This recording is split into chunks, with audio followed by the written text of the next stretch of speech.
Voilà, donc en attendant les derniers participants, voilà, les participants, en tout cas les derniers arrivants, je vous propose un petit jeu, voilà, devinette des acronymes, puisqu'on en a beaucoup dans le secteur de l'énergie et aussi dans le secteur de la santé.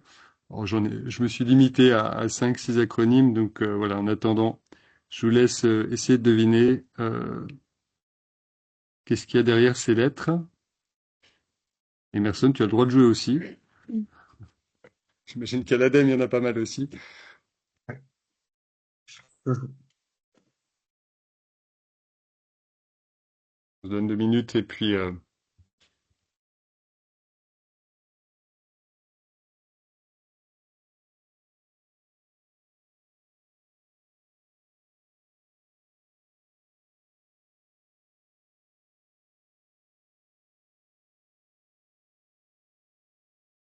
Ah, cacher tout. ça, c'est un bon test pour ceux qui viennent à la prise de poste. Bienvenue.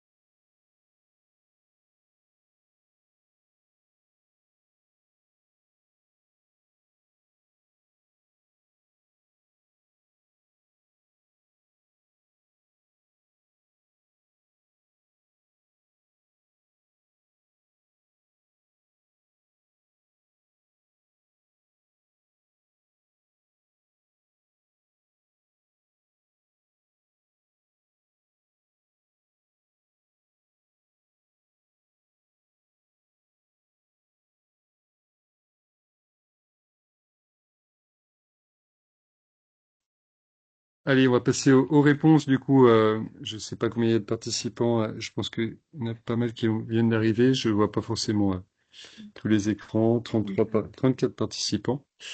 Alors, les acronymes. Hop. Le premier, donc CPE, c'est bien contrat de performance énergétique. Donc c'est voilà, un levier aussi, on le verra dans le cadre du décret tertiaire hein, pour engager notamment des travaux en chaufferie ou de rénovation énergétique du bâti, ou les deux. CVC, celui-là c'était peut-être le plus simple, hein, donc c'est bien chauffage, ventilation, climatisation. Bax, alors ça fait référence au décret Bax dont vous avez certainement entendu parler, qui est aussi un levier pour le décret tertiaire d'atteindre des objectifs. Donc on est sur Building Automation and Control System, donc voilà, l'accent qui va bien. Donc c'est système d'automatisation et de contrôle des bâtiments. Donc c'est en gros, je traduis un peu vite, mais une GTB, gestion technique des bâtiments, qui permet de voilà de piloter de capter des informations des équipements énergétiques et de mieux les piloter pour optimiser les consommations d'énergie. Euh, donc voilà, ce décret, on a déjà fait pas mal de communication dessus. Reset, donc c'est bien le nom du réseau que nous animons au pôle énergie notamment. Et donc c'est le réseau des établissements de santé en transition, qui est un réseau régional. Et puis donc MARPA. Alors MARPA, c'est vrai que c'est beaucoup d'établissements médico-sociaux et sanitaires. Donc MARPA, c'est une maison d'accueil rurale pour personnes âgées. J'ai volontairement choisi celle-ci puisque c'est pas un établissement assujetti au décret tertiaire. On le verra un petit peu après, puisqu'on est sur des établissements qui sont non médicalisés, donc pas d'activité tertiaire. On est plutôt sur des établissements, on va dire, considérés logements comme les résidences autonomie. Donc il y a beaucoup de voilà, des nuances sur l'assujettissement. Et puis Finesse, alors là qui est plus connu effectivement aussi dans le milieu de la santé, fichier national des établissements sanitaires et sociaux, qui permet d'avoir un répertoire national de tous les établissements et services sociaux et médico-sociaux et sanitaires. Voilà. Je ne sais pas sur les 6 si vous aviez les 6 bonnes réponses. Emerson, je ne sais pas si toi de ton côté où tu en étais, mais Il me manquait deux. ok. Ok. Peut-être plus sur l'aspect sanitaire ou médico-social éventuellement. Ouais. Ouais. J'ai pas mis l'ADEME, mais l'ADEME, l'acronyme correspond pas au nom maintenant de l'ADEME, mais voilà. C'est l'Agence de la transition écologique, mais c'est avant de l'environnement de la maîtrise de l'énergie historiquement. Donc bon, quelques règles vous avez vu, vos caméras, micros sont coupés. Les questions, vous pouvez les poser dans le chat et vous renommer si c'est possible, c'est quand même mieux parce qu'on va avoir un temps de questions-réponses qui sera donc proposé dans la séance. Le webinaire est enregistré, pas besoin de nous demander s'il est enregistré, c'est automatique et puis on le mettra en ligne le support, les deux supports et le webinaire relativement vite, début de semaine prochaine au plus tard sur le site reset-bfc.fr. L'objectif du webinaire, en fait, c'était de vous proposer enfin, en tout cas, pour nous, pour les établissements, de faire connaître le décret ou refaire connaître le décret, un rappel, des outils et leviers associés pour que vous puissiez vous conformer à cette réglementation, réussir en tout cas, et puis réduire la finalité quand même les consommations d'énergie dans les bâtiments et puis les émissions de gaz à effet de serre associées. Emerson rappellera les enjeux du décret, mais c'est bien ça la finalité.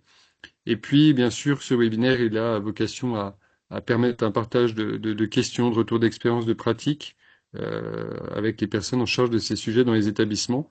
Alors, ce webinaire est ouvert un petit peu plus largement aussi aux collectivités, autres réseaux. Donc, on a certainement aujourd'hui d'autres personnes, d'autres structures que sanitaires et médico-sociales. Et voilà, des sujets communs.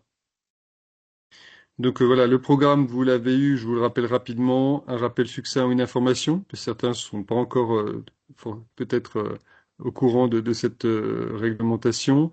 Emerson parlera enfin, focus aussi sur la plateforme Opéra. Je passe assez vite là-dessus, puisque voilà, en gros, l'idée c'était d'avoir un petit point de présentation, mais aussi d'actualité de la plateforme. Et en gros, le lien plateforme décret, voilà, ça c'est quand même important. Et puis, la parole sera à vous sur du retour d'expérience, du témoignage en Bourgogne-Franche-Comté ou ailleurs, puisqu'on a aussi des établissements, des représentants d'établissements de santé médico-sociaux un peu partout en France aujourd'hui. Et puis, on vous parlera aussi en Bourgogne-Franche-Comté d'un redéploiement d'une plateforme de suivi énergétique qui arrivera début 2026. Voilà. Donc, je remercie Emerson d'avoir accepté notre invitation pour aujourd'hui, donc, qui est le chef de projet Opéra, Monsieur Opéra au niveau national. Du coup, voilà, il est intarissable sur le sujet. Et puis, du coup, donc, je serai accompagné de Virginie, ma collègue, pour voilà, animer cette matinée. Rapidement, le réseau Reset, il a été créé il y a déjà quelques années, 2021. Et la vocation d'informer et accompagner l'ensemble des établissements de la région sur les aider en tout cas dans leur transition énergétique et écologique. Et donc nous sommes aujourd'hui 3 opérateurs régionaux, bientôt 6 personnes et presque 5 ETP pour accompagner, informer l'ensemble des établissements, il y a à peu près 1100, 1200 en région, sur toutes les thématiques. Donc vous voyez, elles apparaissent ici. Je ne vais pas toutes les détailler, mais en gros, l'idée c'était de couvrir à peu près l'ensemble des sujets, d'avoir ce point d'entrée régional, mission d'appui régionale, financé par l'ARS, principal financeur, puis l'ADEME et la Banque des Territoires. Côté pôle énergie, sur les thématiques énergie, bâtiment, QAI, eau, il y a tout un tas de services qui sont proposés et pour la plupart qui sont quand même gratuits pour les établissements. Donc il y a le volet conseil, formation, ces temps de sensibilisation comme aujourd'hui aussi, qui sont, je dirais, qui peuvent être utiles dans votre démarche. Et puis des outils qu'on développe aussi au fil de l'eau, des modèles de cahier des charges, des guides, voilà. La plateforme de suivi énergétique fait partie des outils aussi qu'on peut mutualiser. Et puis depuis 2022, la coordination du réseau des conseillers en transition énergétique écologique en santé. Donc c'est professionnels partagés qui viennent en appui des établissements sur notamment des thématiques d'économie d'énergie, mais pas que, puisqu'on a aussi le volet transition écologique. Vous avez aussi à disposition un site dédié à Reset. On retrouve de l'actu, aussi nos services, la présentation de l'équipe, et puis vous retrouvez aussi sur notre site dédié des pages, des boîtes à outils, des pages ressources, comme par exemple pour le décret tertiaire. Et puis sur plus récemment une page LinkedIn, on vient tout juste de lancer un compte LinkedIn pour communiquer aussi sur nos actus. Pour les membres du réseau, vous pouvez vous inscrire depuis notre site internet. Vous avez là le lien. Vous avez des petites fonctionnalités supplémentaires puisque vous pouvez avoir accès notamment au-delà d'être directement informé des actus, des formations qu'on organise. On a mis en place une plateforme avec l'appui de l'ADEME, l'espace Intradem Reset, donc un espace dédié au réseau avec, comme vous le voyez à l'écran, un calendrier avec les prochaines actions, webinaires, formations qu'on propose, donc nous, directement l'équipe, Pôle Énergie, RECA et Bio Bourgogne-Franche-Comté, dans le cadre du réseau, mais aussi ANAP et ADEME et autres partenaires qui peuvent proposer aussi des actions complémentaires, donc ou des événements, des journées.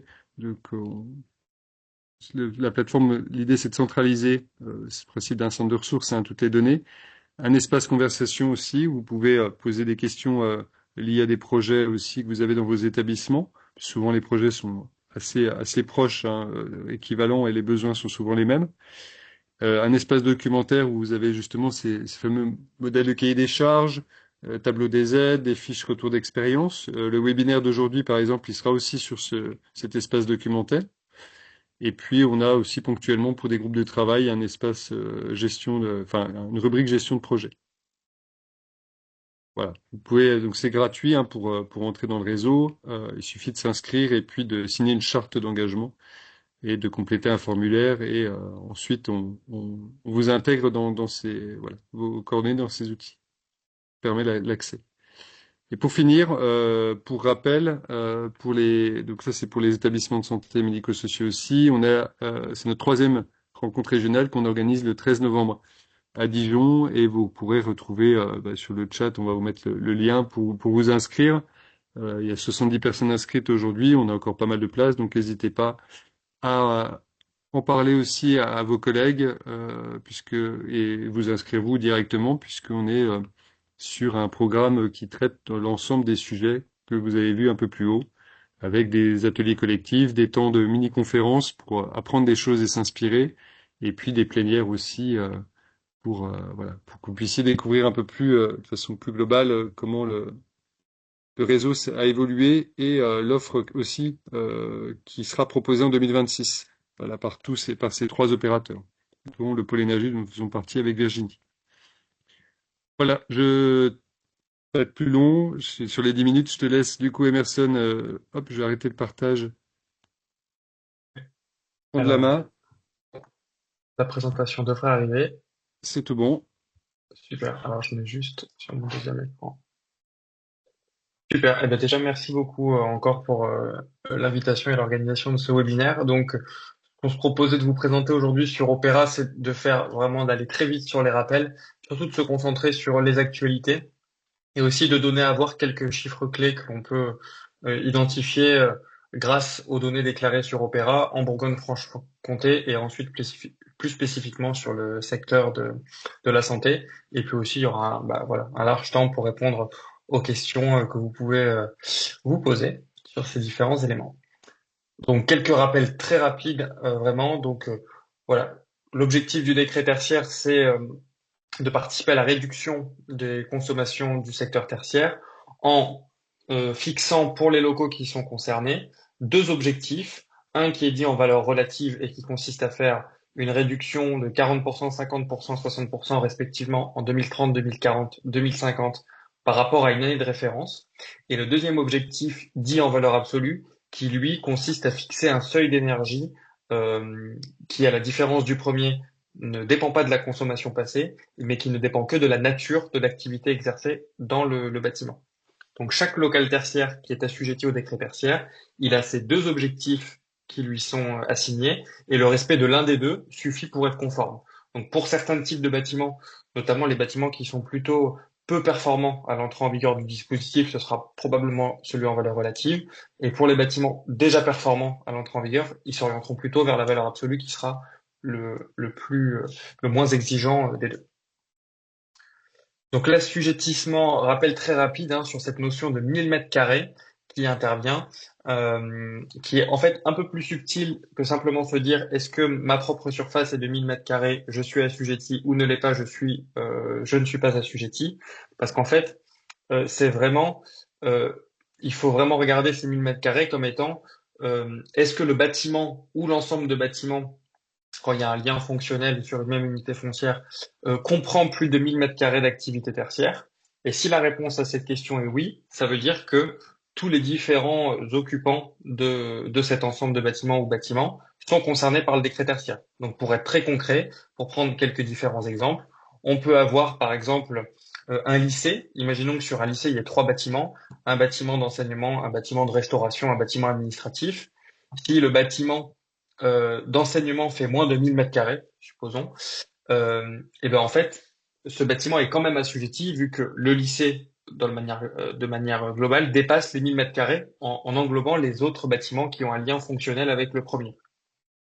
Donc, et deuxième exemple qui peut être pris, c'est par exemple dans une tour de bureau, si on a un architecte qui est au 10e étage de cette tour et qui lui a 500 mètres carrés de locaux qu'il occupe, et ben en fait, si dans la tour il y a plus de 1000 mètres carrés d'activité tertiaire, alors le local de cet architecte, bien que faisant moins de 1000 mètres carrés, sera concerné par l'obligation. Voilà pour les quelques petits rappels sur l'assujettissement, avec quelques rares exceptions, hein, voilà, sur les constructions provisoires, les lieux de culte, mais qui sont vraiment minimes. Et les dernières estimations font état que sur les quelques 1,3 milliard de mètres carrés du secteur tertiaire, on estime qu'il y a près de 1 milliard de mètres carrés qui est concerné par l'obligation, ce qui est considérable. Ce qui exprime plus clairement peut-être que ce que je viens de dire, il y a un logigramme qu'a établi le ministère pour voilà, qui reprend un peu les principes de ce que je viens d'évoquer, qui permet en se posant des questions successives de est-ce que je suis déjà propriétaire preneur à bail sur un établissement tertiaire et qui permet d'identifier plus simplement si on est assujetti ou pas. On pourra y revenir peut-être s'il y a des questions.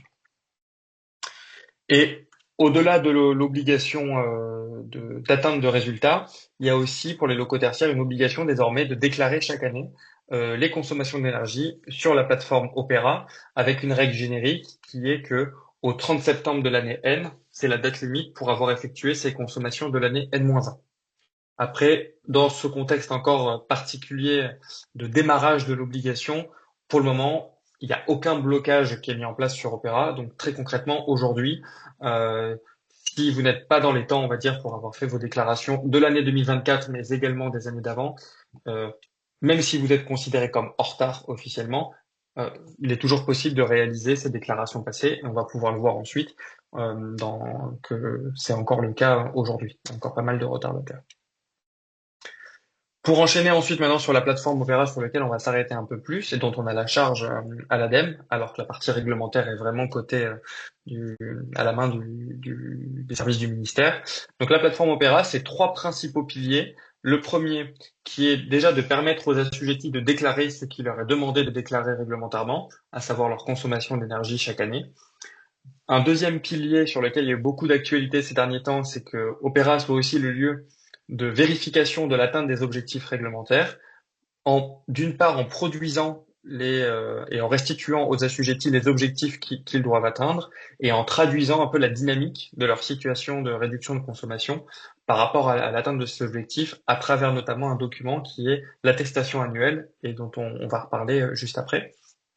Et le troisième pilier d'Opera, c'est étant donné que toutes les données qui sont déclarées sur Opera sont un peu uniques en leur genre et à un niveau de détail peut-être qui n'était pas forcément connu jusqu'à présent, c'est que Opera soit aussi le lieu pour diffuser et permettre à tous grâce à ces données, de mieux comprendre le secteur tertiaire, sa caractérisation, observer l'évolution des consommations, voilà, qui a vraiment un enjeu de capitaliser cette donnée nouvelle qui est désormais disponible sur Opera.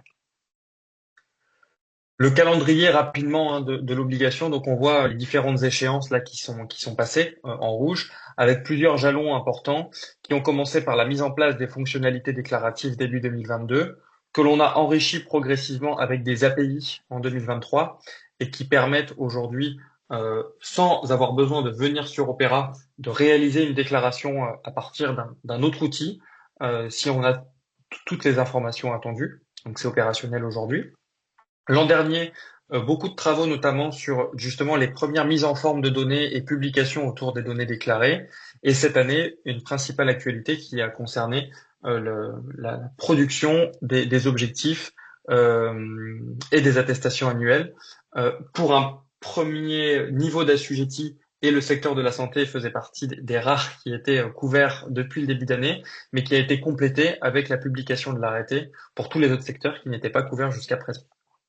Et donc, on vient de dépasser l'échéance du 30 septembre 2025, qui était officiellement la date limite pour réaliser ces déclarations de l'année 2024. Alors, avec ce graphique, qu'est-ce qu'on peut voir? On peut voir, en fait, sur les différentes années qui devaient être déclarées, donc années annuelles, donc 2021, 2022, 2023, 2024, à partir du mois de septembre de l'échéance de chacune de ces années. Donc par exemple, là, le mois de septembre à gauche pour l'année 2022, c'est septembre 2023. Pour 2024, en jaune, c'est septembre 2025. On peut observer ici quelle quantité de surface on estime avoir été déclarée à chaque moment sur Opera. Et donc, ce que l'on peut voir, nous, notre interprétation de ces chiffres, c'est qu'il y a une mobilisation relativement exceptionnelle en fait pour la première année, qui était l'année 2021, la première année qui devait faire l'objet d'une déclaration sur Opera, dont on voit qu'elle a démarré, on va dire, avec la tolérance qui avait été accordée en janvier, enfin au 31 décembre cette année-là. On avait récolté environ 500 millions de mètres carrés et qui sont aujourd'hui près de 650 millions de mètres carrés. Et depuis cette année, en fait, on a une mobilisation qui a baissé, certes, mais qui tend à déjà revenir systématiquement. On a un socle d'assujettis qui se remobilise et qui tend, on a l'impression, à observer d'une année à l'autre. Ou par exemple, là, en 2022, au moment de septembre 2023, on dénombrait 350 millions de mètres carrés, quand en septembre 2024, on dénombrait pour l'année d'après près de 400 millions de mètres carrés. Et là, on voit qu'un seul point pour l'année 2024 parce qu'on vient simplement de passer le mois de septembre 2025, mais on a l'air de voir qu'on se situe un peu au-dessus du niveau de 2023 qui lui-même était au-dessus de l'année de 2022. Et donc cette dynamique sera assez intéressante à continuer à suivre dans les mois à venir. Mais grosso modo, pour chaque année, en dehors de l'année 2024 là, qui vient d'être dont le seuil vient d'être franchi, on collecte environ 500 entre 500 et 700 millions de mètres carrés, on va dire, pour les différentes années. Et donc avec en fait tous ces points qui se situent après le premier sont considérés comme étant en retard vis-à-vis de l'obligation. Donc on voit que pour les assujettis, il y a encore besoin de temps pour être à l'heure. Même si un des signaux positifs, c'est qu'on voit qu'il y a de plus en plus de déclarations qui se font avant le mois de septembre, signe peut-être que ceux qui se mobilisent ont tendance à se mobiliser de plus en plus tôt et où l'exercice déclaratif peut-être rentre de plus en plus dans les mœurs. En tout cas, on peut l'espérer avec les constats que l'on fait. La principale actualité, donc je l'ai dit, ça a été la publication là, le 6 septembre 2025 au journal officiel de l'arrêté du 1er août, dont le principal objectif était de couvrir les secteurs qui n'étaient pas couverts jusqu'à présent par les fameux objectifs en valeur absolue, ce qui permet désormais à Opera d'intégrer les données qui ont été publiées et de restituer aux assujettis, les objectifs qu'ils doivent atteindre. Donc, chaque local tertiaire déclaré sur Opera a normalement aujourd'hui son objectif en valeur absolue, son objectif en valeur relative et peut visualiser sa trajectoire de réduction de consommation. Alors, pour le moment, les attestations, elles sont dites provisoires. En fait, donc ça, c'est une documentation qu'on peut retrouver dans l'onglet ressources d'Opera. Mais en fait, il y a une nécessité d'introduire plusieurs niveaux d'attestation. Donc nous, on a identifié 3 de pertinents. Une attestation provisoire, c'est une attestation qui est considérée comme consultée avant l'échéance réglementaire de l'année. Typiquement, par exemple, pour l'année prochaine, la déclaration 2025 sera ouverte en début d'année. Le 1er mars, je fais ma déclaration de 2026. Jusqu'au 30 septembre, je pourrai consulter de manière provisoire mon attestation parce que je suis toujours susceptible de pouvoir modifier les informations déclarées jusqu'au 30 septembre de l'année. Ensuite, il y aura une attestation qui sera dite à l'échéance, où là, en gros, on fera une photo. Il y a une photo qui sera faite de ce qui avait été déclaré à l'échéance de l'année, donc au 30 septembre, et cette attestation à l'échéance sera toujours disponible. Et puis, étant donné que il est possible que même après l'échéance, le contenu de l'attestation, notamment peut-être les objectifs, soient actualisés en raison d'une modification déclarative qui aurait eu lieu sur Opera. Dans ce cas-là, ça donnera lieu à la production d'une attestation actualisée. Alors, ce ne sera pas le cas majoritaire, mais dans quelques cas, étant donné par exemple que la réglementation, elle prévoit aujourd'hui que les assujettis, ils puissent corriger ou changer leur année de référence jusqu'au 30 septembre 2027. Donc, c'est-à-dire qu'aujourd'hui, typiquement, si aujourd'hui j'ai fait ma déclaration de consommation 2024 sur la base d'une année de référence en 2015, je vais avoir mon attestation. Et que, par exemple, l'an prochain, je me rends compte que 2015 n'est pas la meilleure année, que c'est plutôt 2018 qui est à considérer. J'ai la possibilité de modifier mon année de référence. Et une fois que je l'aurai fait, ça va rééditer, parce que les objectifs seront naturellement recalculés, et ben ça va rééditer les attestations pour mettre à jour les bonnes valeurs d'objectifs. Et lorsque ce sera le cas, ça donnera lieu, du coup, ce type de modification à une attestation dite actualisée. Et pour information, pour les premières années qui devaient être déclarées jusqu'à maintenant, l'arrêté qui a été publié là début septembre, il définit pour les années passées jusqu'au 1er juillet 2026 cette période un peu transitoire. C'est-à-dire que au 1er juillet 2026, ce sera la première date à partir de laquelle Dopera produira des attestations dites à l'échéance pour toutes les années qui devaient être déclarées jusqu'à maintenant, donc pour les années 2020 à 2024. Voilà pour ces différentes notions d'attestation qui ont été introduites. On pourra y revenir bien sûr s'il y a des questions. Je reviens peut-être assez rapidement, mais on pourra y revenir s'il y a des questions sur les principales évolutions qu'on a apportées à Opera cette année, en plus de la partie objectif et attestation. On a essayé de faire d'écouter les retours qui nous étaient faits pour essayer de centraliser davantage des informations qui pouvaient être éclatées aujourd'hui à différents endroits sur Opera. Et donc, on a un écran de recherche centralisé qui permet de voir sur un même écran, on le voit ici, le local tertiaire dont il est question, l'objectif à atteindre lorsqu'il est disponible, et puis l'état des différentes dernières déclarations qui devaient être faites. Est-ce que les déclarations avaient été faites, pas faites, dans quel statut elles sont, et le ratio de consommation qui avait été déclaré lorsque ça a été le cas. Donc ça, c'est un premier point. On a aussi rendu possible le fait de pouvoir fermer des EFA en cas de cessation de l'activité, ou typiquement, j'ai mon commerce, par exemple, qui ferme. Voilà, je ne suis plus assujetti. Peut-être que j'ai rouvert ailleurs. Je peux fermer l'EFA, comme ça, ce qui me permet de ne plus être, on va dire, pollué par les déclarations de mon local qui ne m'intéressent plus aujourd'hui, étant donné que j'ai cessé toute activité dans ce local. On a aussi introduit sur Opera de manière facultative un identifiant bâtiment qui a vu le jour à l'échelle nationale et qui est d'ailleurs, je crois, rentré dans la loi cette semaine. Et l'idée de cet identifiant, c'est qu'il puisse nous permettre de faire des restitutions à l'utilisateur à la maille du bâtiment et pas seulement à la maille de l'EFA. Parce qu'on sait que l'échelle pertinente pour certaines personnes pour appréhender les consommations, c'est la maille du bâtiment. Et donc, on a essayé de se servir jusqu'à aujourd'hui de l'identifiant unique bâtimentaire qui a été déclaré. On s'est rendu compte, malheureusement, que la qualité du remplissage, elle n'était pas suffisamment au rendez-vous pour nous permettre d'exploiter de manière fiable cette donnée, d'où l'introduction de cet identifiant qui a vu le jour, qui est une initiative nationale, bien au-delà d'Opera, qui a vu le jour.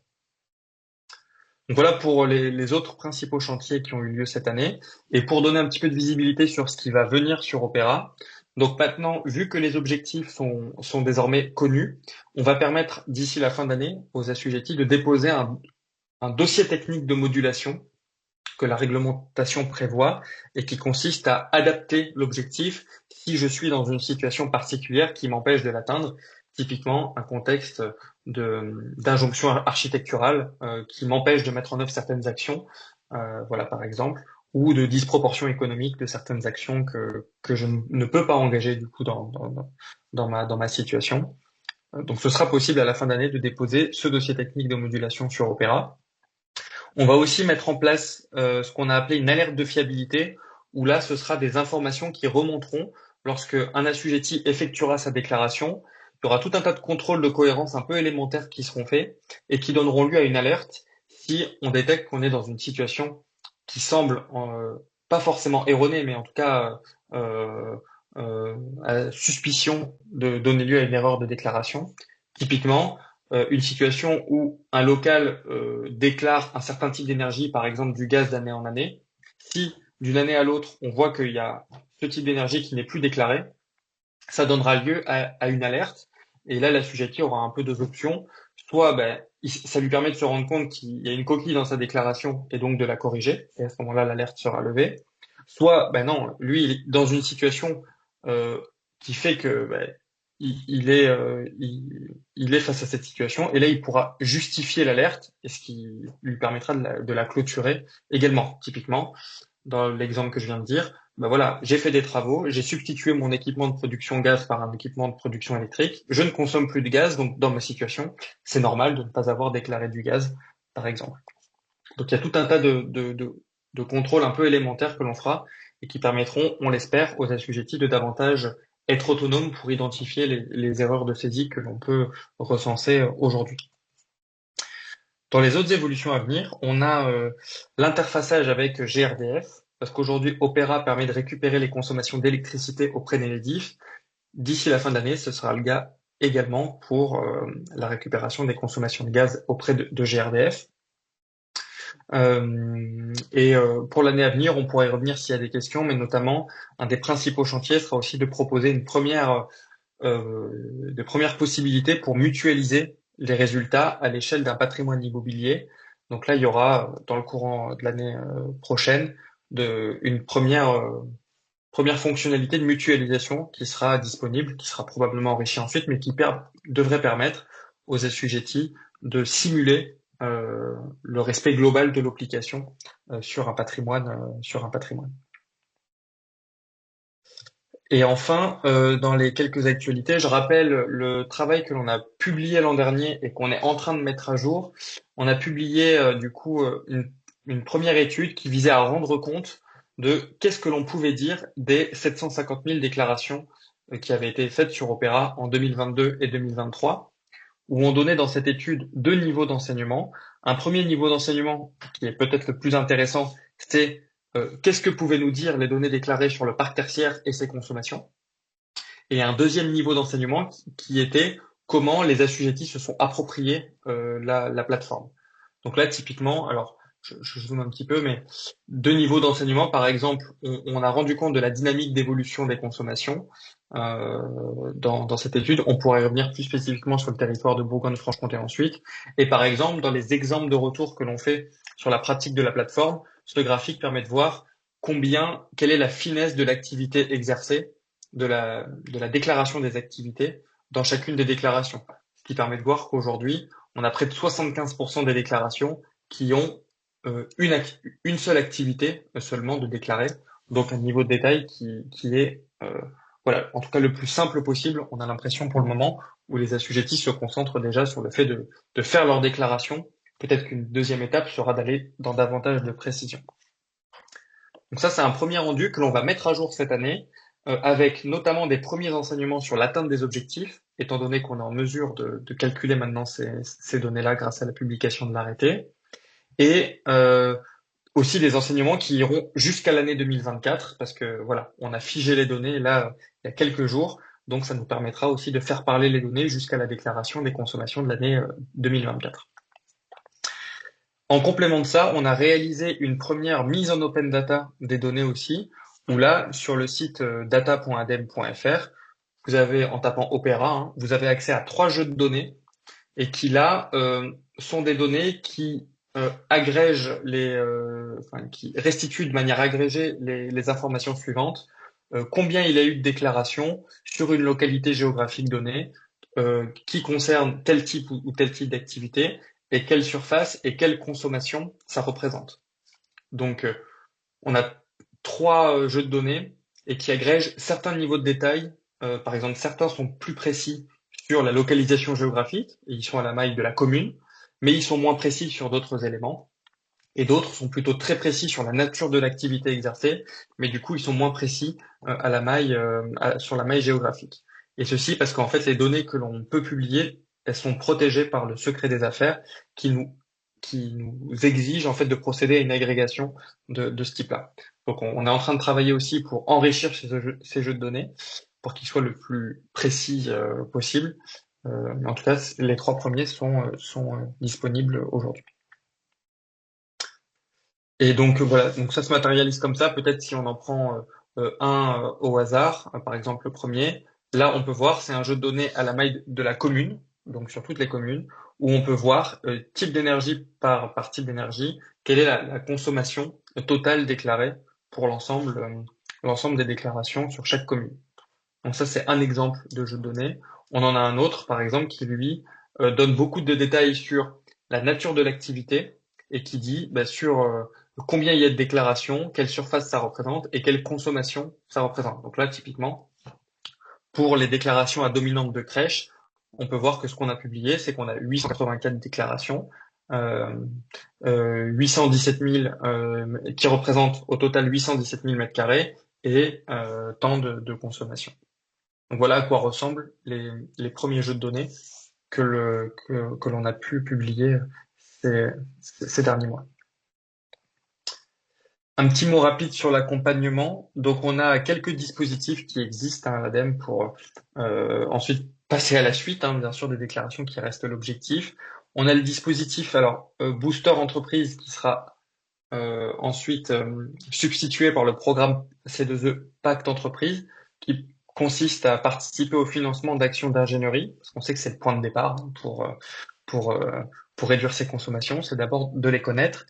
Il y a les fiches C2E sur les bâtiments tertiaires pour participer à la réalisation de travaux sur le bâti ou d'actions sur les équipements, et puis le dispositif Fonds Chaleur pour notamment peut-être des actions sur les équipements de production, de consommation d'énergie pour lorsqu'ils sont à dominante renouvelable.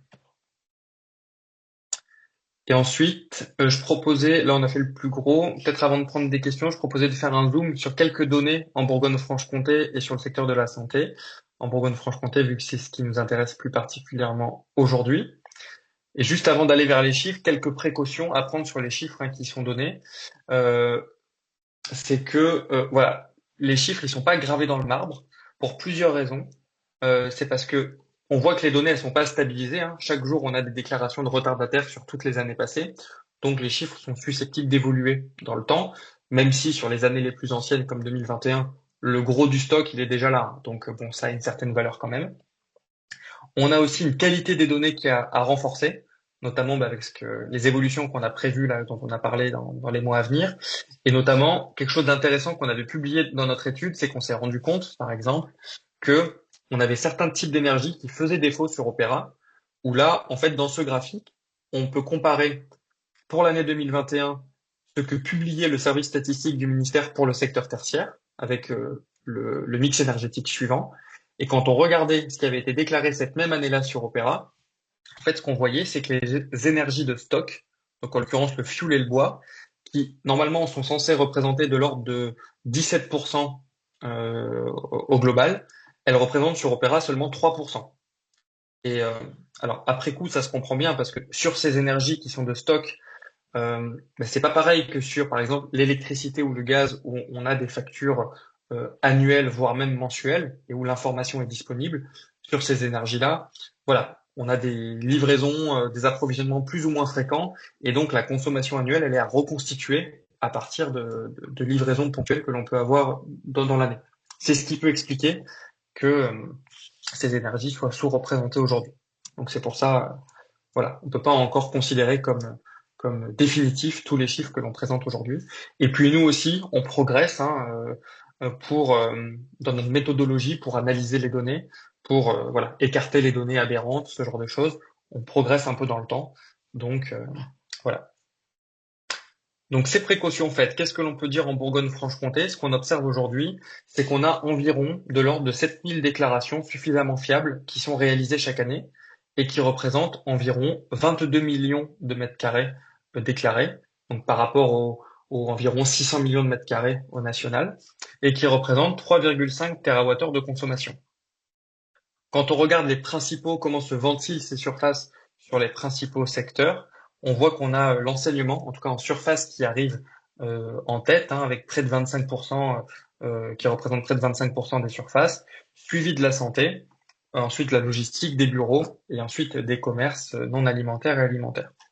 Et ce qui est intéressant de voir, c'est un constat aussi qu'on fait au niveau national, c'est que en fait, le secteur qui est devant, on va dire, en termes d'importance au niveau de la consommation, c'est le secteur de la santé qui représente voilà la plus grande part des consommations déclarées sur le territoire, mais c'est aussi valable au niveau euh, national.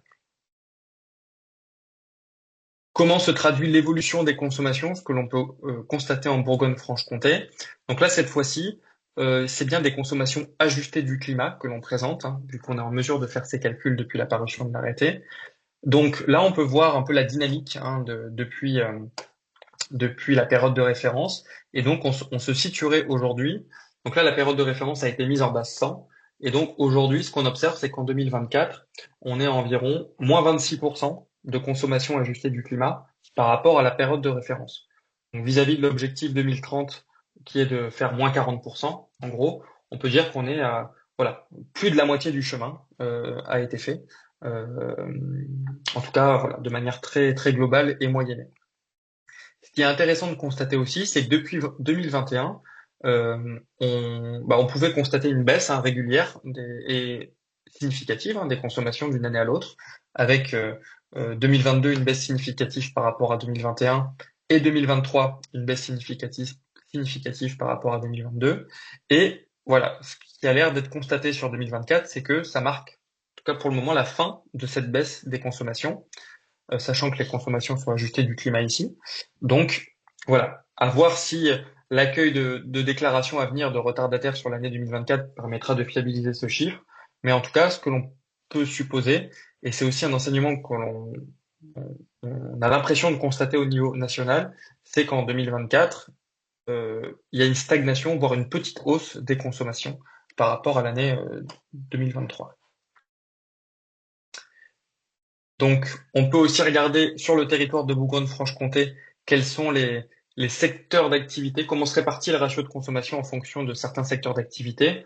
On a écarté les secteurs sur lesquels il n'y avait pas suffisamment de déclarations, voilà, pour proposer des chiffres suffisamment fiables.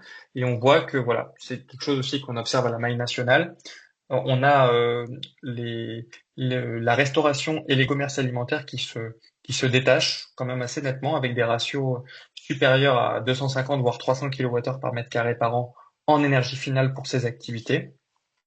Et on peut voir ensuite voilà, le reste des valeurs, notamment pour des valeurs un petit peu emblématiques comme la santé, qui se situe en moyenne aux alentours des 208 kWh par mètre carré. On verra ça un tout petit peu plus dans le détail ensuite.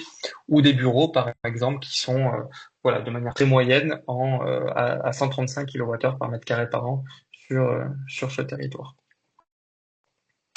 Et justement, pour la santé, quand on zoome un peu plus et quand on va dans le niveau de détail, donc déjà, on constate sur les trois grandes composantes santé que l'on peut distinguer sur Opéra, à savoir les centres hospitaliers, les établissements médico-sociaux et la santé libérale. Voilà, on peut voir que ça représente environ 650 déclarations qui sont faites par an, dont en surface, on a à peu près une équivalence entre les centres hospitaliers et les établissements médico-sociaux, et avec voilà les ratios, enfin les quelques valeurs hein, que l'on observe ici, et voilà une moindre représentation des professions, des locaux à dominante de santé libérale. Voilà, je pense que c'était la dernière slide que j'avais prévu de vous présenter. Donc, n'hésitez pas si vous avez des questions sur les chiffres ou sur les actualités d'Opéra pour qu'on puisse y répondre. Il y a quelques questions, du coup, certaines sont arrivées effectivement il y a déjà un petit moment sur l'intérêt de déclarer les données, les années 2022-23 sur Opéra a posteriori, puisque effectivement c'est des fois des établissements qui se mettent sur le sujet un petit peu plus tard. En tout cas, c'est une obligation aujourd'hui. Donc, voilà, si vous étiez présent depuis l'année 2020, euh, vos consommations doivent être déclarées sur Opéra, Donc, c'est vrai que l'intérêt, il est plus marqué sur les années récentes. En tout cas, c'est une obligation de déclarer ses consommations jusqu'à jusqu'à minima 2020 si vous étiez là en 2020. Et l'intérêt qu'il peut y avoir, c'est euh, de récolter les données sur l'année de référence notamment si vous avez entrepris certaines démarches de réduction de consommation depuis. Comme ça permettrait de valoriser les actions déjà engagées vis-à-vis des objectifs à atteindre. L'intérêt, ça peut être aussi euh, celui-là. Voilà. J'ai vu de main levée, je vous invite plutôt à écrire votre question, à part si c'est vraiment en lien avec le point 2022-23, Madame Evan. Je vais peut-être plutôt passer donc sur la question suivante sur ah oui, qui était assez aussi pertinente par rapport aux acteurs. Quel organisme est susceptible de réclamer une attestation provisoire ou à échéance d'une structure? C'est qu'on n'a pas parlé voilà, des autres acteurs qui gravitent autour du dispositif. Alors, à terme, là, donc c'est à partir du 1er juillet 2026, il est prévu que les attestations doivent faire partie des documents à transmettre dans le cadre des transactions immobilières. Donc, aujourd'hui, c'est facultatif, mais ça sera obligatoire. En tout cas, la réglementation le prévoit à terme. Donc déjà, en cas de transaction immobilière, ça devra faire normalement partie des documents recensés par le notaire. Euh, et puis, il peut y avoir aussi les organismes en charge des contrôles, qui sont là les services des préfets hein, dans les territoires, et qui, voilà, eux ont une mission de contrôle que nous, on n'a pas à l'ADEME, et qui doivent pouvoir euh, s'assurer que sur une déclaration donnée, est-ce que la valeur déclarée correspond bien à la réalité. Donc voilà, chaque déclaration est susceptible de faire l'objet d'un contrôle par les services missionnés pour ça. C'est une remarque par rapport au site Opéra, qui est complexe et un vocabulaire un peu spécifique. Est-ce qu'il y a une assistance particulière? Peut-être revenir effectivement sur ces services-là. Oui, alors c'est vrai que la complexité, en fait, Rappel- c'est vrai que la réglementation, elle prévoit, mais parce que ça a été exprimé par les acteurs, hein, beaucoup de modalités spécifiques pour pouvoir adapter les objectifs. Donc, c'est vrai qu'il y a cette notion d'indicateur d'intensité d'usage, de volume de l'activité, etc. Donc, c'est des possibilités qui se devaient d'être présentes sur Opera. Ce qui peut expliquer en partie, hein, même si on a une amélioration du travail à faire, c'est clair, sur la partie fluidification du parcours. Mais et donc pour ce qui est de l'assistance, on a essayé de faire en sorte qu'il y ait des documents ressources, notamment des vidéos démos qui puissent être assez accessibles et qui visent à illustrer le parcours de voilà, je me connecte pour la première fois sur Opera jusqu'à la fin de ma déclaration. Comment ça se passe pour moi à chacune des étapes. Donc on a différentes ressources un peu types et si il y a besoin d'aide spécifique. Pour les questions d'ordre réglementaire, si est-ce que je suis assujetti ou pas, on a dans l'onglet contact une boîte mail qui redirige vers les services du ministère. Et si c'est vraiment pour l'usage des fonctionnalités de la plateforme, comment je fais à m'inscrire, comment je fais à me connecter, à telle étape, comment je peux faire dans ma situation pour déclarer telle ou telle chose. Là, vous avez la boîte mail opera@adem.fr à laquelle il est possible de s'adresser, à laquelle, bien sûr, on apportera une réponse. Dans l'approche de la plateforme, là, on a effectivement un retour, une remarque sur les deux acronymes qui étaient dans ton diapo, Oui. IHM, CVS. Euh, Oui, alors c'est vrai que je l'ai pas précisé, je vais remettre peut-être la diapo en J'aurais dû le question. mettre dans deviner les acronymes, tu vois, au début. Oui, voilà. C'est vrai que là, je me suis pas attardé là-dessus. En fait, là, c'est valable pour le dossier technique, mais également pour les déclarations de consommation.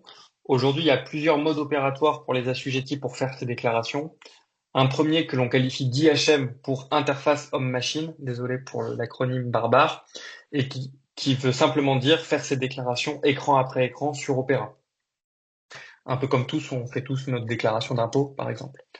Ensuite, il y a un deuxième mode opératoire qui est disponible qui s'appelle les imports de fichiers CSV, où là, par exemple, pour un assujetti d'envergure nationale qui aurait, par exemple, une centaine, voire plus, d'établissements sur tout le territoire, lui, bien sûr, il a la possibilité de faire 100 fois ses déclarations sur le parcours, sur l'interface, mais il a la possibilité, en fait, de concentrer ces données dans un tableur, voilà, dans un tableur Excel, par exemple, et d'importer ce tableur, et en une opération d'import, si le fichier a été rempli correctement, en fait, ces 100 déclarations seront prises en compte. Donc ça, c'est ce qu'on appelle le CSV, fichier CSV. Et le troisième mode opératoire qui existe, c'est l'API.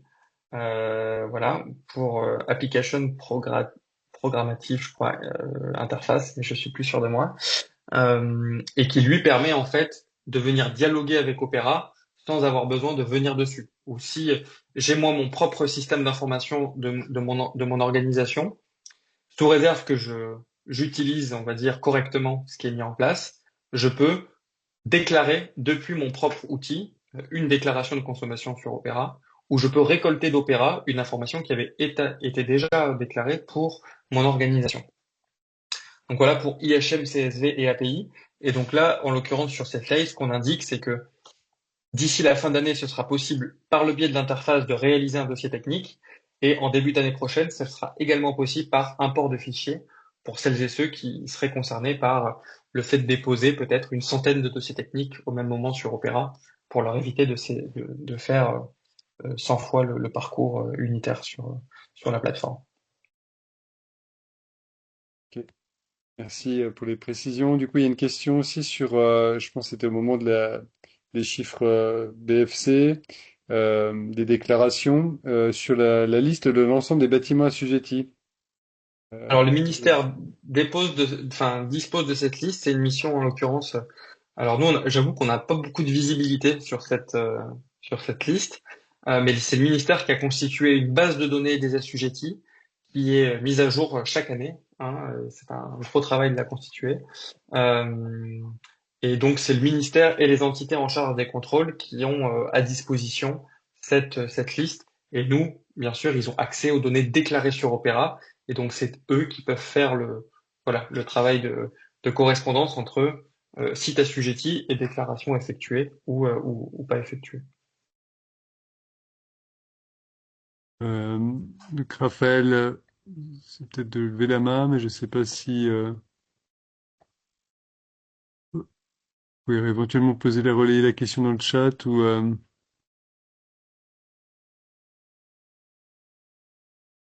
Qui a déjà trouvé sa réponse pour modifier une déclaration. C'est vrai que c'est ce qu'on disait, hein. Aujourd'hui, il y a encore, merci. quand on a validé une déclaration, on peut la dévalider, en tout cas, et la rectifier, la valider ensuite.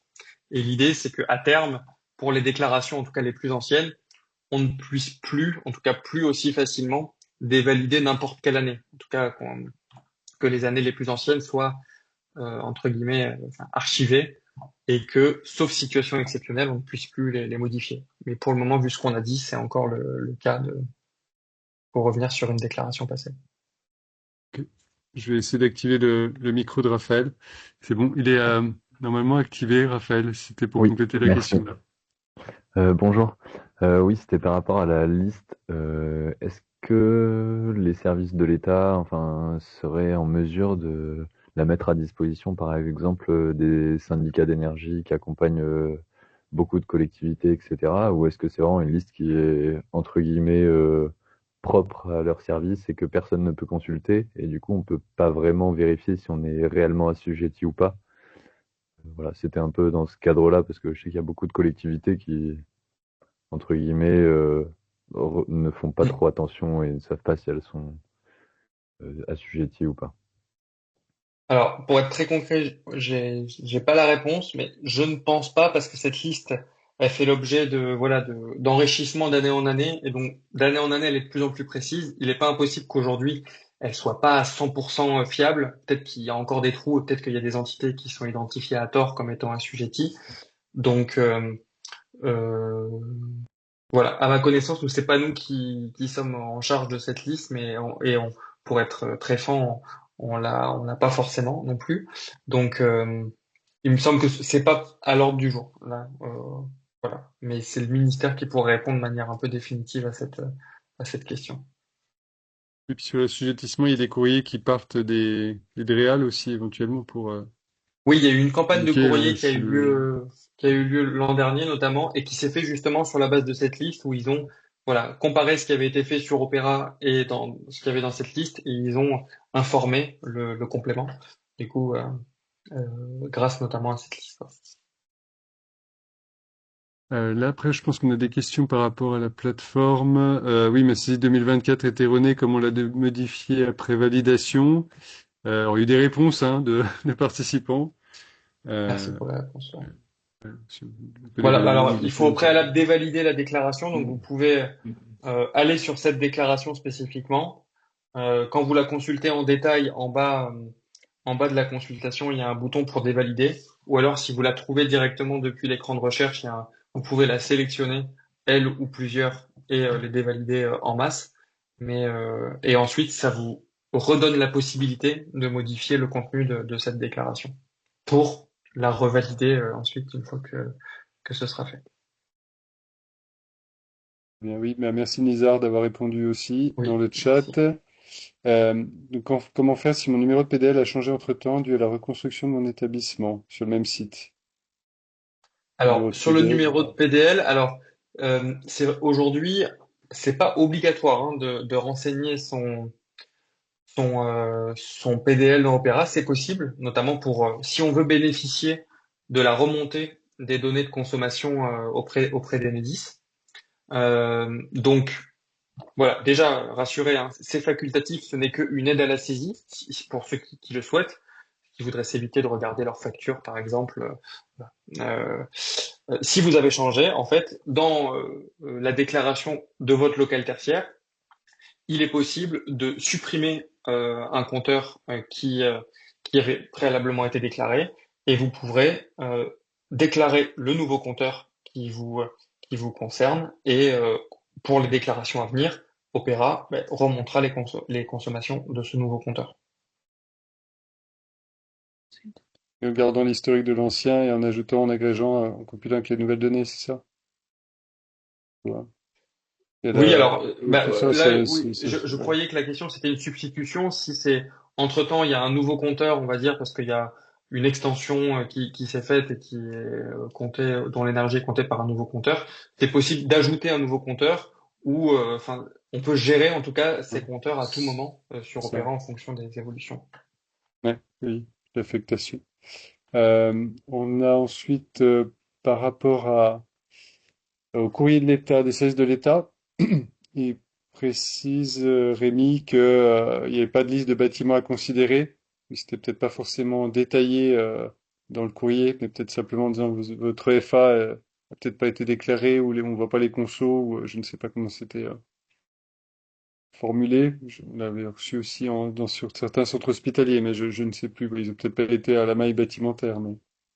Oui, c'est vrai que de ce qu'on a vu de cette opération qui a été mise en place par le ministère, c'est ils ont décidé d'envoyer le même courrier d'information type à toutes les entités qui ont été identifiées comme étant assujetties et n'ayant pas fait de déclaration sur Opera.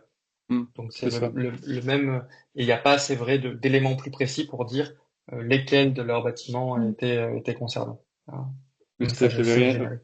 il y avait rien du tout, quoi. En fait, c'était plutôt dire le FA, l'établissement en question a été ciblé, et puis le sirène, par exemple, et Mm. ok. Une question sur l'objectif en valeur absolue, mais tu l'as déjà répondu, hein. Tous les secteurs sont concernés aujourd'hui, les secteurs d'activité via le dernier arrêté. Il n'y a plus du tout je dirais, de trous dans la raquette aujourd'hui, quoi, hein, sur les. Non, les Euh, objectifs sont disponibles pour tout le monde. Tout Il y ça, a oui. certains cas vraiment, alors qui sont de niche, où je crois que c'est sur une formule où il y a une coquille dans l'arrêté sur une formule conditionnelle, enfin, mais qui est déjà traitée dans Opera et qui fera l'objet d'une précision dans la FAQ à court terme et puis d'un arrêté modificatif, mais c'est vraiment pour un cas très très, très marginal. Donc oui, on peut dire qu'aujourd'hui, l'ensemble des locaux ont leurs objectifs, quelle que soit l'activité. Tout à fait. On a une question sur, oui, en tant qu'association, donc qui gère des établissements sociaux et médico-sociaux assujettis, pas de compétences atteinte dédiées au patrimoine, donc prestat extérieur payante pour aider l'association, impossible d'accéder au dispositif d'accompagnement ADEME. Alors ça dépend lesquels, puisque généralement les associations, loi 1901, sont quand même assujetties, enfin peuvent avoir bénéficié d'accompagnement, et dans ce cas-là, je vous conseillerais de nous contacter, hein. Delphine, peut-être au niveau régional, si vous êtes en BFC, on peut aussi avec Virginie vous apporter un premier niveau en tout cas de conseil, hein, sans forcément aller sur site tout régulièrement, mais on peut aussi vous aider là-dessus. Les leviers pour atteindre des objectifs, les répercussions. Alors, les leviers, effectivement, ils sont multiples. On n'a pas détaillé dans la présentation aujourd'hui, mais vous avez quand même plusieurs ressources. En termes d'action, il y a je dirais des actions d'optimisation comme des travaux plus lourds qui peuvent être engagés, mais pas que du travaux lourd pour atteindre des objectifs. Ça, c'est peut-être intéressant de rappeler qu'il peut y avoir des actions hors investissement, de simplement aussi pour recaler les usages au conso. Enfin, en tout cas, c'est important. Après, je veux dire, non, c'est un peu une perche, mais on nécessite le plus possible en Bourgogne-Franche-Comté, et même au niveau national, de permettre la création de postes, justement, de conseillers ou conseillères transition énergétique, écologique en santé, qui viennent justement en appui des établissements. Donc, ces postes partagés, et ça peut être des pistes, puisqu'aujourd'hui, il y a 14 conseillers en Bourgogne-Franche-Comté. Et l'idée, c'est bien sûr de pouvoir avoir une couverture un peu plus, je dirais plus large, et que quasiment à terme tous les établissements puissent bénéficier de ce service de conseil, quoi, partagé. Mais ça, on pourra revenir dessus un peu plus tard. Les répercussions financières, on n'a pas parlé des sanctions en fait, si les objectifs sont pas atteints. Je sais pas, Emerson, si tu peux juste rappeler les principales sanctions. Oui, alors si les objectifs ne sont pas atteints, donc là on parle vraiment de 2030, le processus prévoit d'abord une, euh, une mise en demeure, on va dire, pour transmettre un plan d'action qui acte, on va dire, que les objectifs ne sont pas atteints, mais qu'est-ce qui peut être mis en place à court terme, qu'est-ce que les assujettis, on va dire, s'engagent à court terme à faire pour se conformer aux objectifs. Donc ça, c'est ce qui serait demandé. Et si ce plan d'action n'est pas transmis après mise en demeure, ou qu'il est transmis, mais que il est manifestement pas suivi, euh, et que les objectifs ne sont toujours pas atteints, à ce moment-là, les sanctions peuvent être de 1500 euros pour les personnes physiques et jusqu'à 7500 euros pour les personnes morales. Et on voit que c'est vraiment, voilà, en bout du processus que les sanctions peuvent, peuvent s'appliquer. Et il y a une autre sanction qui n'est pas financière, mais qui est l'affichage sur un site public, qui sera probablement pas Opéra, mais des entités qui n'auront pas atteint leurs objectifs et qui n'auront pas satisfait à l'obligation de transmettre un plan d'action ou de s'y conformer. Donc oui, bah, voilà, Madame Coulon, n'hésitez pas à nous contacter en tout cas par rapport à ces questions d'appui. En tout cas, il y a plusieurs pistes qu'on pourra aussi vous expliquer, vous détailler. Et effectivement, pour pallier à ce recours systématique à du prestat externe qui coûte de l'argent et qui finalement est là que ponctuellement, quoi. Et il peut pas pallier effectivement la présence d'un référent patrimoine énergie. Euh, donc oui, on a des retours, voilà, entité de 180 bâtiments pour information, et on a des grosses structures associatives quand même, des gros organismes gestionnaires. C'est des fois d'ailleurs assez surprenant de voir le nombre de bâtis ou de sites pour une personne. C'est vrai que ça demande, c'est quand même complexe. Et on est sur un contexte, voilà, que je pense que côté ADEME ou les ministères, ils ont certainement perçu, mais c'est vrai que c'est pas très simple dans la mise en œuvre. Au-delà des aspects aide pour faire des travaux ou des économies, c'est aussi les ressources humaines, quoi. Pour se mettre en conformité, ça demande quand même un gros travail, quoi. Et pas forcément beaucoup de moyens dédiés, quoi. Non, non, c'est Euh, clair. Bah, juste un mot pour ça, hein. C'est aussi pour ça que le ministère, voilà, est un peu sur cette démarche de pédagogie pour le moment, où les premiers contrôles qui ont lieu sont vraiment des contrôles à des fins pédagogiques et de ce que j'en sais pour le moment, sans volonté d'appliquer quelques sanctions que ce soit, donc plutôt à des fins d'information. hmm. Voilà, parce que voilà, tout le monde sait bien que c'est un exercice nouveau qui demande un effort d'organisation pour collecter les données, les déclarer, ensuite déjà et ensuite pour atteindre les objectifs. Et puis il y a la notion de EFA et de bâtiment. On peut avoir un EFA avec 4 bâtiments, donc ça peut être très, ça fait beaucoup de Mm. bâtiments derrière, euh, c'est sûr. Euh, bah oui, il y avait de la question sur le nombre de FA déclarés par entité. Alors, je sais pas si toi Mm. tu as, Emerson, de ce type de stats. J'imagine que c'est possiblement, ouais. Oui, ça, alors c'est peut-être des Ouais. choses qu'on pourra communiquer là dans la future mise à jour de l'étude, mais en effet, on a des entités qui ont énormément de FA sans trahir de secret. On a par exemple la SNCF qui comporte plusieurs milliers de FA à elle toute seule. On a des entités, des enseignes nationales, hein, que ce soit dans le commerce alimentaire, ce genre de choses, qui ont énormément de FA aussi pour chacune d'entre elles. Donc oui, oui, on voit qu'il y a la majorité, on va dire en termes de nombre, ce sont des organisations qui en ont, on va dire entre 1 et 5, hein, ça c'est sûr que c'est la majorité, mais on en a quelques-unes d'organisations qui en ont plusieurs centaines, voire largement plus. Donc Mm. ça existe aussi. Ouais. C'est pour ça qu'il y a des imports en masse avec des fichiers Excel, enfin Mm. CSV, qui permettent de faire aussi la, le transfert de toutes les données d'un fichier à Opera, quoi, hein. Et puis plus les données de remontée GRDF, Enedis, enfin, comme tu disais, et puis les API, on va en parler après, ça fera la transition avec Mm. des plateformes potentiellement des plateformes de suivi énergétique qui peuvent aussi permettre de faciliter la remontée de données, quoi. Et il y a une question sur un pavillon dédié au SAVS, donc c'est plutôt des services à domicile, fait partie des bâtiments à déclarer. Alors là, on est plutôt sur des notions de Alors, service. Et pour j'avoue moi, que je voudrais pas dire de bêtises, donc je, c'est pour moi, c'est plutôt de l'accueil ou des bureaux, mais peut-être voilà sur. Ça dépend de la taille aussi enfin, la surface aussi. Pour être très franc, je connais pas bien la nature Ouais. de cette activité, donc je voudrais pas dire de bêtises.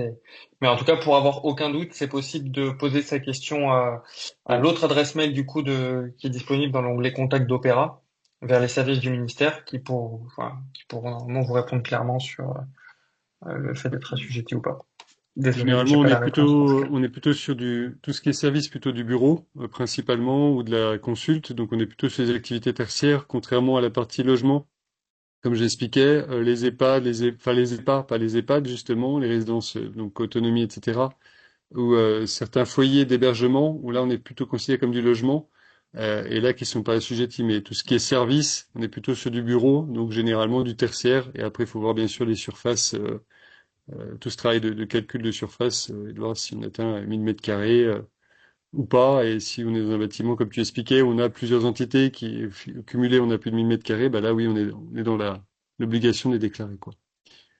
Alors, ils sont locataires de leur logement. Alors, on a le preneur à bail qui est aussi, alors, si on parle de logement, c'est pas du tertiaire dans ce cas-là. Ouais. Donc là, c'est, voilà, attention. Par contre, si locataires de leurs espaces tertiaires, oui, possiblement, hein, puisque c'est propriétaire et preneur à bail, en fait. Après, il y a des discussions entre propriétaires et locataires pour les déclarations, où généralement, il faut peut-être prévoir une organisation, un avenant au bail, enfin voilà, discuter un petit peu de comment l'organisation peut se mettre en place pour que l'un ou l'autre ou les deux co-saisissent, je sais pas, enfin comment on peut dire, mais les données, quoi.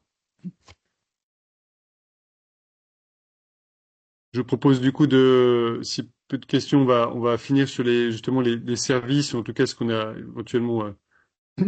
Voilà, ce qu'on peut vous proposer aussi au niveau du reset, hein, pour les établissements de la région. Si ça fonctionne. Par contre, j'ai un petit souci de Ouais, diffusion SH. c'est bon. C'est bon. Ouais. Ok, super. Merci. Ça, c'est Donc, en lien avec la présentation d'aujourd'hui, donc bien sûr, nous, on reste au Pôle Énergie, bien sûr, à votre disposition pour un premier niveau de conseil, hein, sur le décret tertiaire, par téléphone, en visio, on peut rééchanger. Enfin, je sais qu'en 2021, j'ai beaucoup de questions quand le dispositif est entré en vigueur, donc on peut venir avec des premiers éléments. Et puis la FAQ Opéra est déjà aussi bien complète. Souvent, on retrouve la plupart des informations sur la FAQ, donc c'est aussi assez appréciable. Pour information, on a relancé une consultation en Bourgogne-Franche-Comté à destination pour les établissements de la région, pour déployer une plateforme de suivi énergétique. Jusque maintenant, on travaillait avec la société Adviseo, une plateforme qui s'appelle Sevi, près une vingtaine d'organismes gestionnaires de structures en Bourgogne-Franche-Comté s'étaient abonnés à ce type de plateforme, ce qui représentait quand même 700 points de livraison, hein, donc c'était voilà, déjà un premier groupement, comme un groupement d'achat un petit peu, hein, sur ce principe-là. Là, on a donc 11 éditeurs de plateformes qui ont été sollicités pour justement faire une proposition pour les établissements de la région, avec un groupe de travail qui a été donc piloté par Virginie, un groupe de travail avec des représentants d'établissements de santé médico-sociaux de la région, donc des utilisateurs de plateformes et des non-utilisateurs qui jusque-là avaient peut-être voilà des tableaux Excel ou du suivi, on va dire propre, sans forcément de plateforme.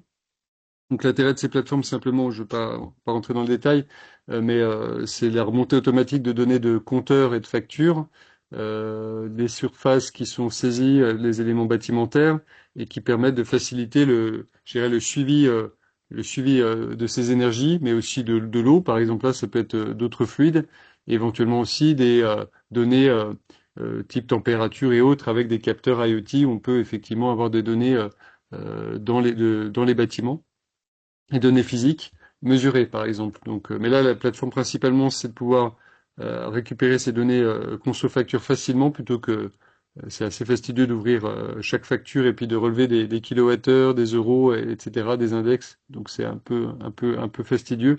Donc là, ça permet d'avoir cette remontée-là. Et dans l'idée de pouvoir aussi interfacer avec Opera, c'est que les données qui remontent, elles puissent arriver directement chaque année au 30 septembre, en tout cas dans les déclarations, et inversement de pouvoir aussi récupérer les données qui sont sur Opera et de pouvoir effectivement avoir l'historique, par exemple, sur ce type de plateforme. Après, il y a d'autres fonctionnalités comme le, voilà, des éléments télérelevés pour pouvoir petit à petit se dire bah, est-ce que je peux optimiser ou pas mes contrats de fourniture.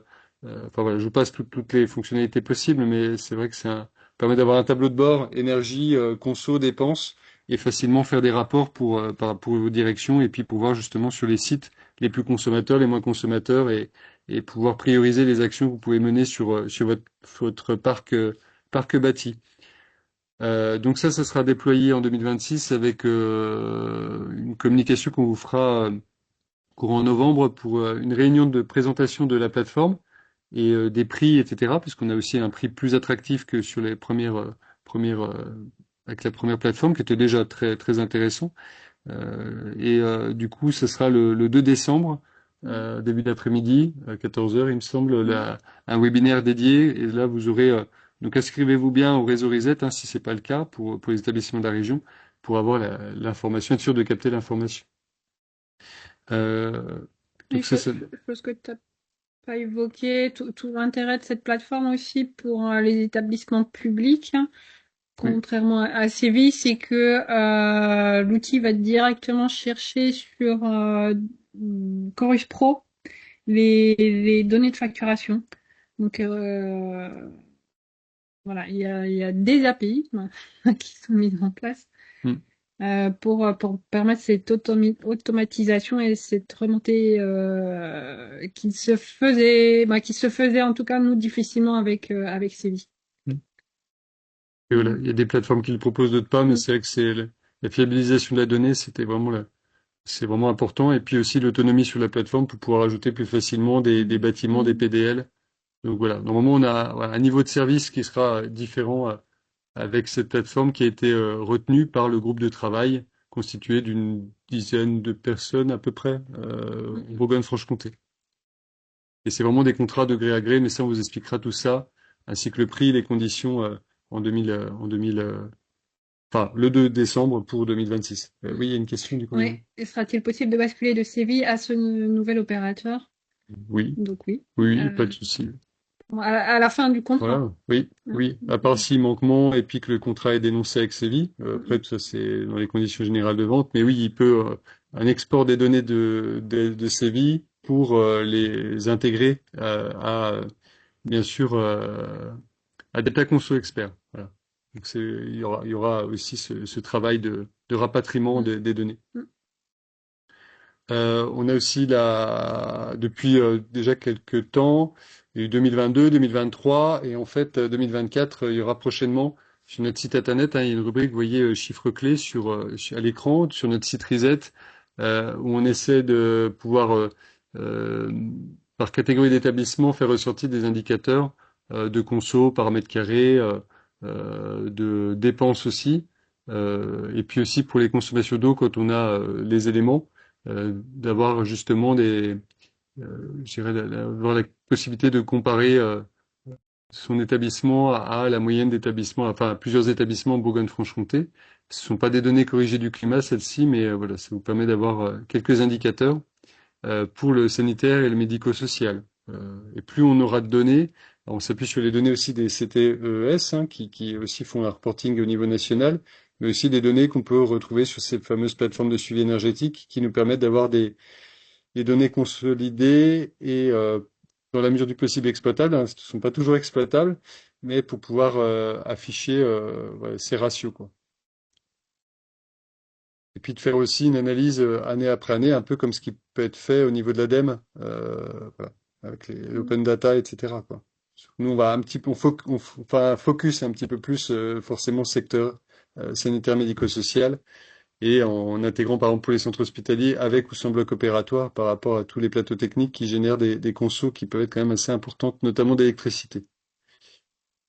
Et puis, bah, pour rappel, on a organisé le 19 juin dernier un webinaire sur l'optimisation des tarifaires des contrats d'électricité et de gaz. On n'est pas sur une diminution des consos, mais sur quand même une première démarche de dire, bah, on peut déjà générer un peu d'économies qui nous permettent de réinvestir sur des actions d'économie d'énergie grâce à cette première action de bien connaître ces contrats et d'optimiser voilà, de les optimiser via un travail sur les puissances souscrites, etc. Donc ça, c'est pareil, c'est des éléments que vous retrouverez sur notre site Reset, quoi. Voilà, je ne sais pas s'il y a des questions qui sont arrivées depuis. Question. Euh, Pensez-vous qu'un outil de suivi énergétique compris dans la supervision d'une GTB peut se substituer à un SME, voilà, Ouais. comme Delta Conso Expert, Adviseo, etc. Disons que les systèmes GTB ne récupèrent pas les données de facture. C'est plutôt des systèmes qui vont permettre de la supervision ou d'hypervision, de plutôt d'avoir des données de ces équipements énergétiques, bah, typiquement ce qu'on consomme en chaufferie, avec les fonctionnements de ces équipements aussi, les débits, les températures, etc. Ça permet d'agir sur les équipements, mais ça permet pas d'avoir des données complètes de consommation générale des compteurs et des données facturées surtout. Hein, la GTB, on a plutôt des données de sous-comptage, de comptage général, mais pas d'euros, en gros, qui vont remonter sur une GTB. C'est pas, y a pas d'interfaçage, en tout cas dans toutes les GTB, les systèmes que vous avez chez tous les fabricants aujourd'hui, quoi. C'est pas, et c'est pour ça qu'on a ces systèmes de plateformes de suivi de management de l'énergie qui permettent de récupérer les données GTB, les données de facture, qui sont là, on va dire, en hypervision et qui permettent de collecter toutes ces données-là, quoi. Donc, en tout cas, des passerelles peuvent se faire entre ces plateformes et bien sûr les interfaces GTB. Une dernière question de Rémi. Donc, cette nouvelle plateforme concerne le secteur de la santé uniquement. Oui, Bon, santé oui, médico-sociale. santé médico-sociale. Nous, on propose en tout cas ce service pour ces établissements à l'échelle régionale, donc public comme privé. Mm. Je précise. Et autre question, Adviseo fait ce travail de lier via API les consommations suivies aux déclarations PERAT. Est-ce que c'était fonctionnel côté CEVI? Non, non, non, on n'avait pas cette fonctionnalité-là. En tout cas, je dirais dans l'offre qu'on avait nous passée avec Sévi et le prix qu'on avait payé, enfin payé pas nous pour l'énergie, mais les établissements qui sont rentrés dans ce groupement, non. Alors, mais ça veut pas dire qu'Adviseo et Sévi ne le fait pas. Mais en tout cas, dans l'offre qu'on avait, non, c'était pas. Je sais pas si dans des offres plus ils le font aujourd'hui. Voilà, je veux pas. Je veux pas. Voilà. Là, pour le coup, ils n'ont pas été retenus dans notre renouvellement de contrat, enfin de contrat groupé, on va dire. Mais en tout cas, on a bien vu que côté Delta Conso, c'était fonctionnel, quoi. Voilà. Après, voilà, si vous faites votre consultation avec les différents éditeurs, Pareil, on pourra vous donner des coordonnées, hein, de toute façon, hein, d'éditeurs, et puis, si vous voulez, ça peut se faciliter. Voilà, on a quand même pas mal de contacts depuis. Mm. On a 11 contacts du coup, et voilà, si vous voulez faire votre démarche de consultation, on pourra vous les envoyer si vous le souhaitez, quoi. Pour les autres, je sais pas, collectivités ou autres acteurs qui sont là aujourd'hui autour de, enfin, dans dans ce webinaire, quoi, qui participent.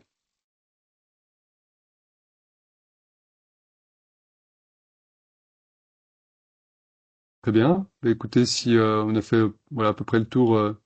Du sujet, le tour, parce que le sujet est vaste, mais voilà.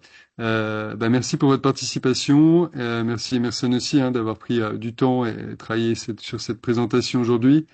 Et puis voilà, comme on disait tout à l'heure, n'hésitez pas aussi à contacter Pôle Énergie, l'équipe Reset du pôle, pour si vous avez des questions au niveau établissement de santé médico-sociaux. Voilà. Très bien. Bonne journée à tous et bon week-end. À bientôt. Merci à tous. Merci encore Emerson.